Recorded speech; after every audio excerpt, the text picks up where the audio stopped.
Hello everyone, this is your political science class. तो हम जो चैप्टर पढ़ रहे हैं वो है समकालीन दक्षिण एशिया या कंटेम्प्ररी साउथ एशिया। तो इस चैप्टर में हम लोगों ने लास्ट क्लास में पाकिस्तान, नेपाल और भूटान के बारे में स्टडी कर लिया है। तो इस क्लास में हम लोग श्रीलंका के बारे में जानेंगे। तो श्रीलंका का क्या मामला था? तो श्रीलंका में ना तो डेमोक्रेसी का मामला था और ना ही राजाओं के शासन का मामला था। तो यहाँ पर जो श्रीलंका में जो संघर्ष चल रहा था वो था जातियों के बीच का मामला, यानी कि यहाँ दो जातियों के बीच लड़ाई हो रही थी। तो यहाँ पर हम आगे जानेंगे। तो सबसे पहले हम लोग श्रीलंका के बारे में देखेंगे। तो श्रीलंका को पहले सिलोन कहा जाता था, सिलोन के नाम से जाना जाता था। और श्रीलंका ने जो है 1948 में ब्रिटिशों से स्वतंत्रता प्राप्त की थी और 1948 से ही यहाँ लोकतंत्र भी कायम है। और श्रीलंका की जो सबसे बड़ी समस्या थी वो थी जातीय संघर्ष या एथनिक कॉन्फ्लिक्ट, यानी कि जातियों के बीच संघर्ष चल रहा था। और जब श्रीलंका और भारत दोनों ही ब्रिटिशों के गुलाम थे, उसी समय से अंग्रेज़ों ने चाय की खेती और कई ऐसे कामों के लिए बड़ी संख्या में मज़दूरों को वो भारत से श्रीलंका ले गए थे, जो कि वहीं जा कर के बस गए थे। और इसमें से अधिकांश लोग तमिलनाडु के थे श्रीलंका, और वे वहाँ पर मजदूरी करने के लिए ले जाए गए थे।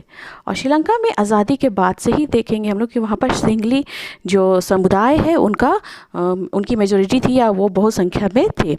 और ये सिंगली समुदाय जो थे श्रीलंका में बसे भारतीय, जो कि मजदूरी के लिए लेके जाए गए थे और वहीं पर बस गए थे।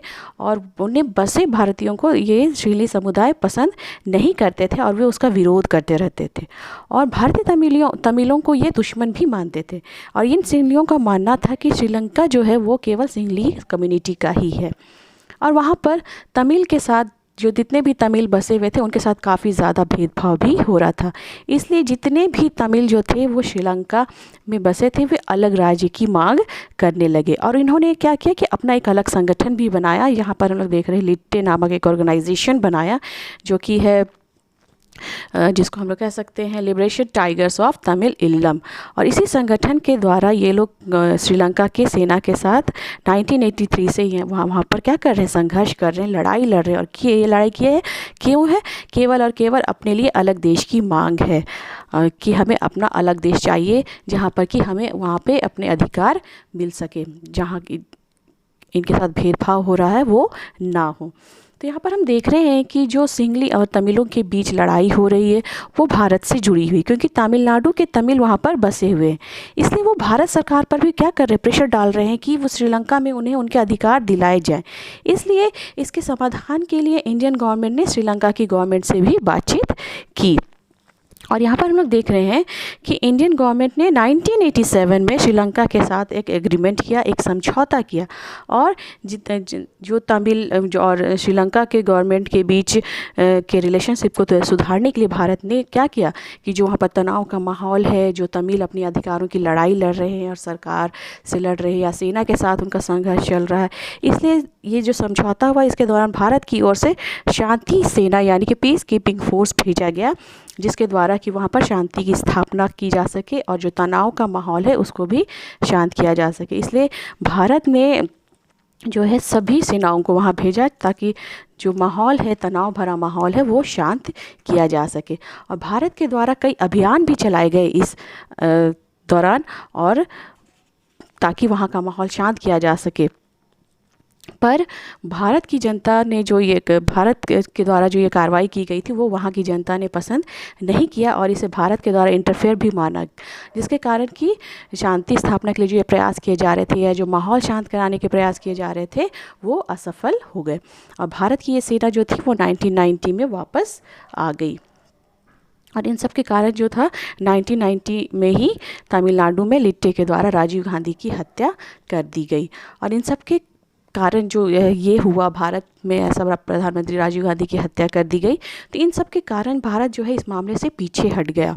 फिर श्रीलंका में ही हम लोग देखेंगे कि 2009 में लिट्टे के लीडर और उसके सहयोगी को सेना ने क्या किया, अन्य देशों की सहायता से ख़त्म कर दिया। और जब लीडर ख़त्म हो गया तो ऑब्वियस सी बात है कि उनका जो दल था या जो उनकी पार्टी थी लिट्टे पार्टी, वो कमज़ोर पड़ गई।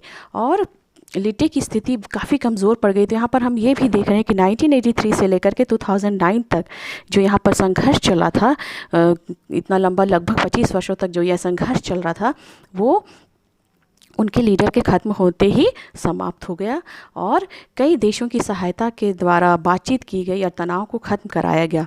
और फिर श्रीलंका में हम लोग देखेंगे कि शांति स्थापना शुरू हुई। मतलब कि लगभग ये जो जाति संघर्ष चल रहा था वो 25 वर्षों तक चला और इस दौरान श्रीलंका जो है काफ़ी ज़्यादा श्रीलंका को नुकसान हुआ था, काफ़ी ज़्यादा तहस नहस हो चुका था। तो फिर भी हम लोग देखेंगे कि इसके बावजूद श्रीलंका ने खुद को रीस्टैब्लिश किया, फिर से खुद को बसाया और जितने शहर बर्बाद हो गए थे उनको फिर से सुधारा गया और फिर से उसने अपना कई सारे अचीवमेंट्स भी किए और उसने अपना इकोनॉमिक डेवलपमेंट किया और अपना डेमोक्रेटिक सिस्टम, इतने होने के बावजूद भी उसका जो डेमोक्रेटिक सिस्टम था वो बना ही हुआ था। तो यहाँ पर हम लोग देख रहे हैं कि श्रीलंका में कोई लोकतंत्र की स्थापना की लड़ाई नहीं हो रही है, कोई राजाओं के बीच या जनता के बीच की लड़ाई नहीं हो रही है, पर यहाँ जो भारत से बसे जो तमिल जाके वहाँ बसे हैं उनके बीच और वहाँ के जो कम्युनिटी के लोग हैं उनके बीच की लड़ाई है। और इतनी लंबी जो लड़ाई थी जो लगभग 25 वर्षों तक चला और जिसको भारत के सहयोग से इसमें तनाव को कम करने की भी कोशिश की गई, जिसमें कि भारत के प्रधानमंत्री की भी हत्या इसी कारण से हो गई। तो फिर भी हम लोग देखेंगे कि इसे कई देशों के द्वारा इस मामले को सुलझा लिया भी गया। अब हम लोग देखेंगे कि भारत और श्रीलंका के बीच के संबंध कैसे हैं।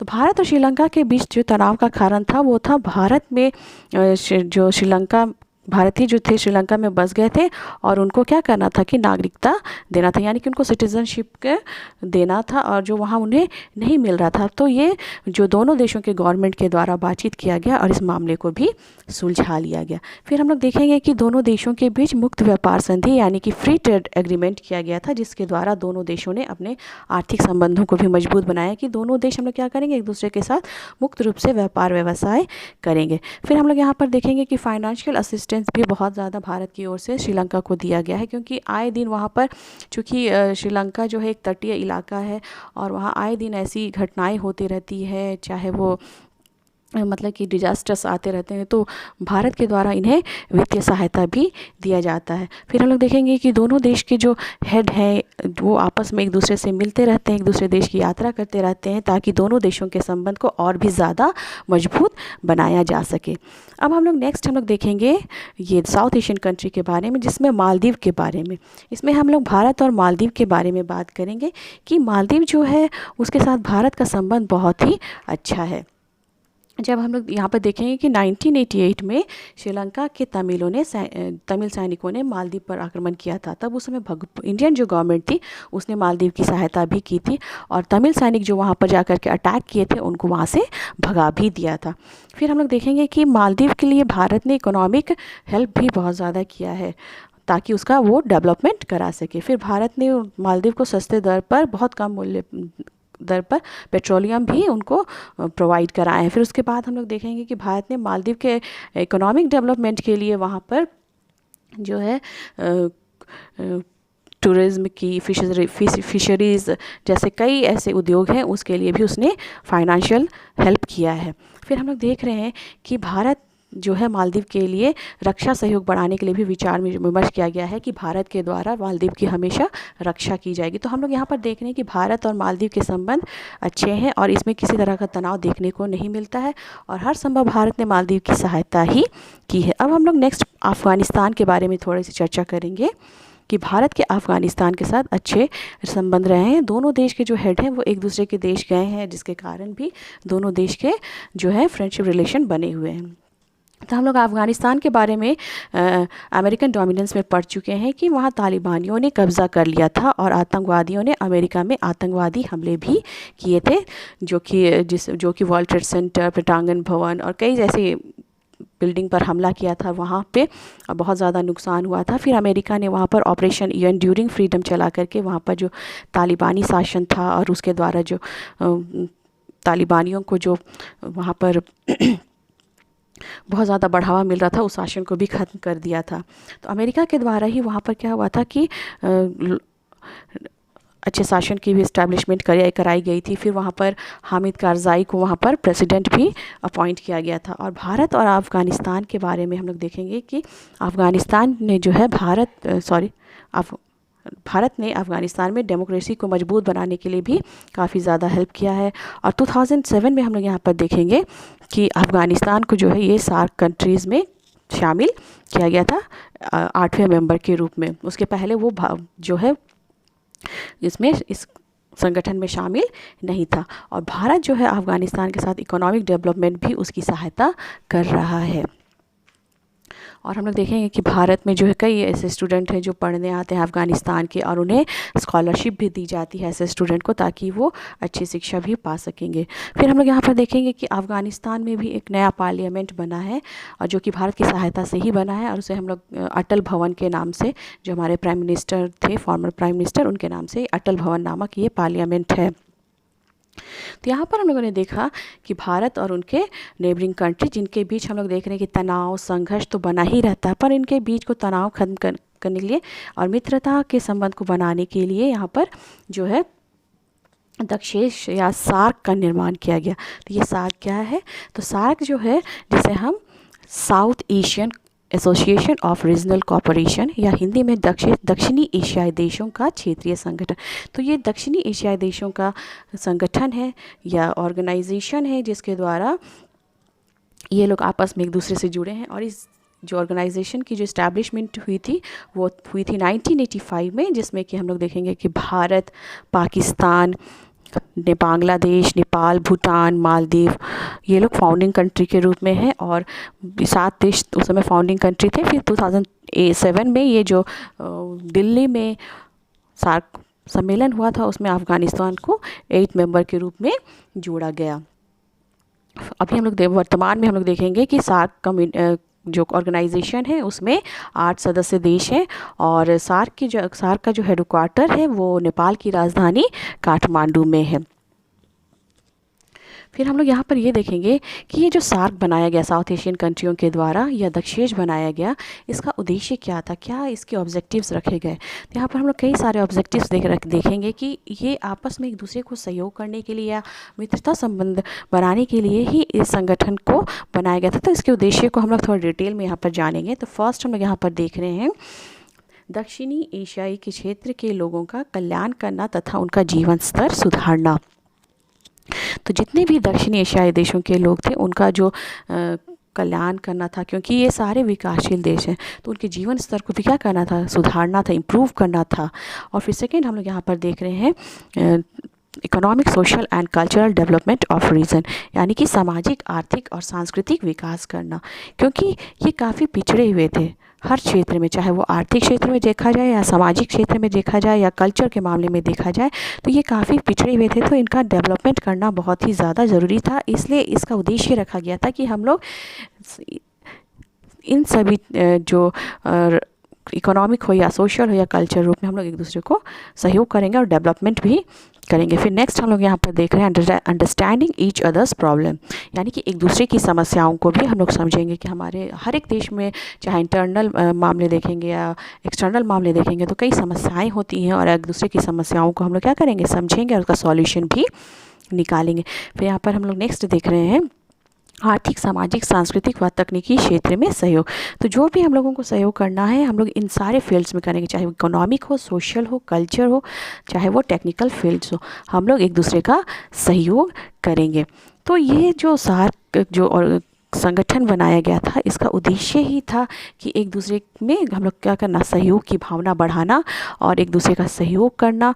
पर हम लोग यहाँ पर देख रहे हैं कि इन देशों के बीच कई ऐसे मतभेदों को भी हम लोगों ने देखा, और तनाव जिनके कारण बढ़ता है, और इन कारणों से ही हम लोग देखेंगे कि इनके जो ऑब्जेक्टिव्स रखे गए थे या उद्देश्य रखे गए थे, उनको सफलता भी नहीं मिली, क्योंकि आए दिन ऐसे आतंकवादी हमले हो रहे हैं, या बाउंड्री डिस्प्यूट हो रहा है, या वाटर डिस्प्यूट हो रहा है, या इस तरह की कई समस्याएं देखने आ रही है। तो इसी कारण से जो है इनके उद्देश्यों को अभी तक सफलता भी नहीं मिल पाई है, कि जिस उद्देश्य से इस ऑर्गेनाइजेशन को इस्टेब्लिश किया गया था या इसकी स्थापना की गई थी।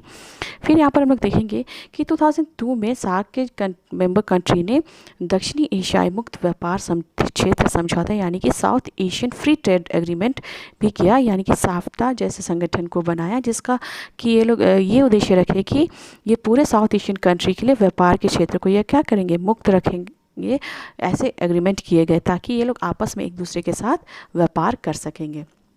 फिर हम लोग देखेंगे कि ये जो दक्षिण से इसके अब तक 18 सम्मेलन हो चुके हैं और 19th जो इसका सम्मेलन होने वाला था वो 2016 में पाकिस्तान में होने वाला था, पर पाकिस्तान के द्वारा उसी साल जो है भारत के उड़ी में आतंकवादी हमले हुए थे, जिसके कारण भारत सहित कई देशों ने इस सम्मेलन में भाग लेने से मना कर दिया था।